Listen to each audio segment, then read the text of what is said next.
Welcome, everyone. Today, we will explore a significant and often debated ideology, socialism. We'll delve into its nature, scope, and principles. To guide us through this discussion, let's start by understanding what socialism is. First of all, we discuss nature of socialism. Socialism is an economic and political system where the means of production, such as factories and resources, are owned and controlled collectively or by the state. The primary goal is to achieve greater equality and fairness within society. Indeed, socialism emphasizes public ownership and democratic control. This contrasts with capitalism, where private individuals or corporations own the means of production. Socialism seeks to reduce the disparities between the rich and the poor by ensuring that wealth and resources are distributed more equitably. Scope of socialism. Let's discuss the scope of socialism. This ideology isn't just a one-size-fits-all concept. It encompasses a range of systems and practices. Socialism can be seen in various forms, from democratic socialism, where political democracy is combined with social ownership, to more centralized systems like those seen in historical communist states.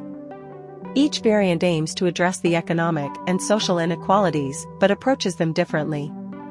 Additionally, socialism can influence policies on healthcare, education, and welfare.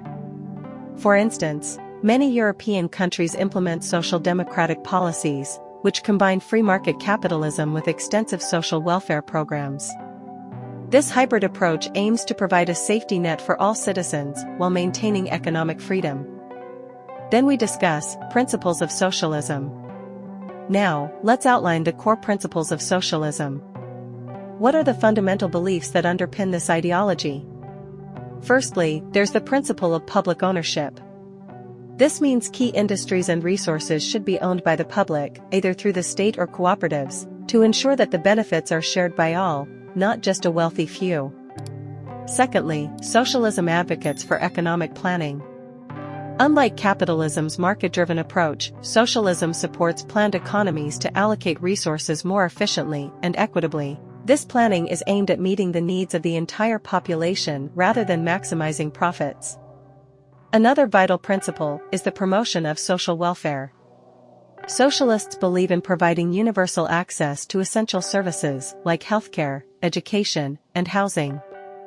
These services are seen as basic human rights that should not be dictated by one's ability to pay. And last, we discuss the conclusion of our topic. To summarize, socialism is a complex and multifaceted ideology aimed at promoting equality and social welfare through public ownership, economic planning, and fair distribution of resources. While it takes various forms and is implemented differently across the world, the core principles remain focused on reducing inequality and ensuring that everyone has access to essential services and opportunities. Thank you to our guests for shedding light on this important topic. And thank you to our audience for joining us today. Until next time, stay informed and engaged.